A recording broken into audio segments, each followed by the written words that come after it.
अनुपमा का देखने मिला नया अवतार, लेकिन फिर भी अनुपमा ने कर दी एक बार फिर गलती। पुत्र मोह में वनराज बन गया है धृतराष्ट्र। डिम्पी और टीटू की लौट आई है खुशियां और बहुत बुरी तरह फंस गया है अनुपमा का अनुज। नमस्कार, मैं हूं संदीप पंड्या और आप देख रहे हैं मेरा चैनल सीरियल और संदीप। आप सभी का स्वागत है।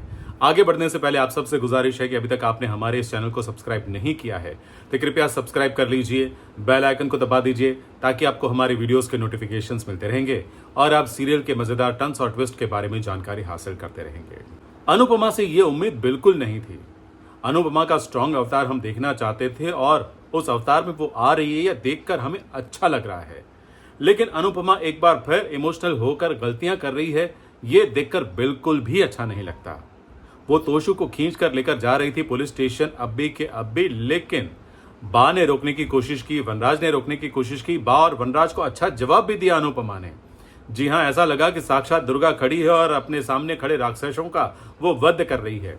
खैर, ये थोड़ा ज्यादा हो गया, लेकिन हाँ, बात तो सही है कि अनुपमा ने अपना स्ट्रॉन्ग रूप जरूर दिखाया, लेकिन फिर मोम की तरह पिघल गई जब उसके बेटे तोशु ने कहा कि मैं मेरे बेटी के साथ थोड़ा सा समय गुजारना चाहता हूं, उसको थोड़ा समय देना चाहता हूं। तो मां पिघल गई और बोल दिया बेटे को, ठीक है, आज शाम तेरे को दे दी, लेकिन कल सुबह होते ही तुम्हें लेकर जाऊंगे।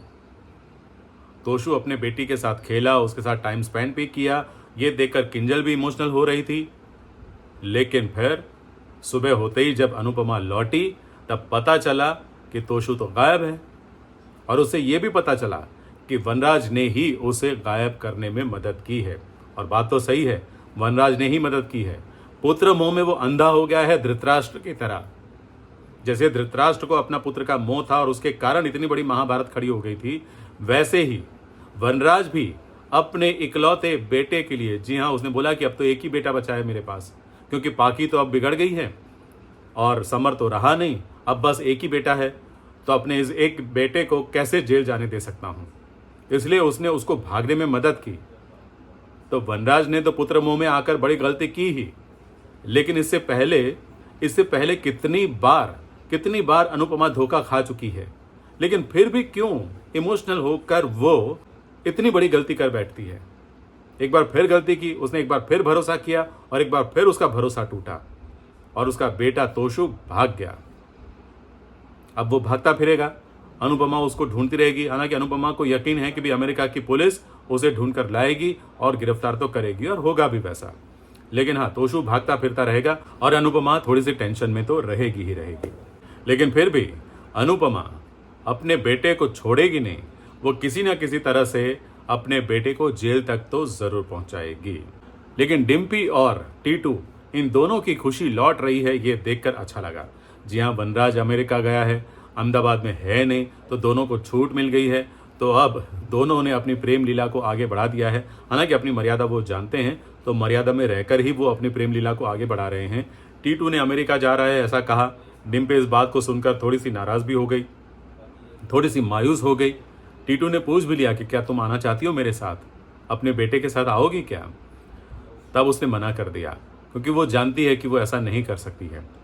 और टीटू ने जाने से पहले डिम्पी को एक रिंग दी, तो डिम्पी ने रिंग हाथ में ली नहीं, उसने हाथ धर दिया आगे कि भाई पहनाओ, और ऐसा करके उसने अपनी मन की बात एक तरह से टीटू को कह दी। तो टीटू तो खुश हो गया, उसने तो नीचे बैठकर, घुटने के बल बैठकर उसने डिम्पी को अंगूठी पहना दी।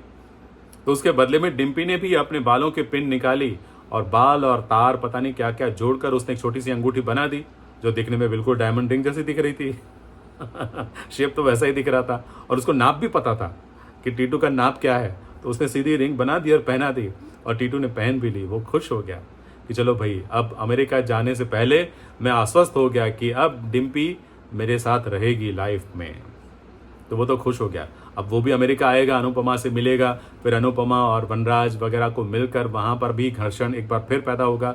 लेकिन हाँ, उससे पहले ये तोशु का ड्रामा चलता रहेगा। लेकिन बहुत बुरी तरह से फंस गया है अनुज। जी हाँ, श्रुति जो है उसके पेरेंट्स की जो भी प्रॉपर्टी है वो बेचना चाहती है। अनुज ने बोला कि भी इतना जल्दी बेचकर क्या करोगी, तो उसने कह दिया कि भाई मैं तो तुम्हारे साथ ही रहना चाहती हूँ अमेरिका में, मुझे ये प्रॉपर्टी क्या करनी है, मुझे मेरे पेरेंट्स चले गए तो अब मैं उनकी प्रॉपर्टी का क्या करूँगी, तो मैं सब कुछ बेचना चाहती हूँ और तुम्हारे साथ अमेरिका में सेटल होना चाहती हूँ, और वो भी मिसेस अनुज कपाड़िया बनकर, मिसेस श्रुति अनुज कपाड़िया। तो अनुज तो देखता रह गया, वो सोच में पड़ गया कि अरे यार ये तो पीछे ही पड़ गई है। हाँ, ये इतनी आसानी से छोड़ने वाली नहीं है अनुज को, बिल्कुल बात शादी तक जाएगी, शादी के दिन तक बात पहुंच जाएगी, लेकिन पूरी उम्मीद है कि शादी के दिन कोई ट्विस्ट तो ज़रूर आएगा। क्यों? क्योंकि बीच बीच में मिलते तो रहेंगे, और हो सकता है कि इस बीच आद्या को एहसास हो जाए कि भाई उसकी माँ गलत नहीं थी, तो वो माँ के प्रति जो प्यार है वो उसका दोबारा लौट आए। हम उम्मीद करते हैं, जी हाँ, उम्मीद पर ही दुनिया कायम है। तो हम ये चाहते हैं कि ऐसा हो कि आद्या की बात मानकर जो बाप श्रुति से शादी करने के लिए तैयार हो गया है, अब वही बेटी जब गलतफहमी दूर करेगी अपने दिमाग से, तभी तो बाप मानेगा अनुपमा को अपनी ज़िंदगी में वापस लाने के लिए, है कि नहीं? क्योंकि अनुज आद्या की ही तो खुशी सोचता है, तो आद्या जिस बात को लेकर खुश होगी वो करेगा। तो अगर आद्या बोलेगी कि नहीं मेरी मम्मी वापस चाहिए मुझे, तो शायद ये वो श्रुति को छोड़कर अपनी मम्मी को वापस ले आएगा। पता नहीं क्या होगा सीरियल में, ये हम अनुमान लगा रहे हैं, अंदाज लगा रहे हैं, लेकिन अगर ऐसा होगा तो मज़ा आएगा। लेकिन हाँ, कहानी में बहुत कुछ होने वाला है आगे, बाकी जो कुछ भी होने वाला होगा और जैसे जैसे खबरें आती रहेगी हम आपको बताते रहेंगे। तो देखते रहिए हमारे वीडियोस। आज का ये वीडियो अच्छा लगा हो तो लाइक कीजिए, शेयर कीजिए अपने दोस्तों के साथ, और हाँ, सब्सक्राइब करना मत भूलिएगा। Thank you very much.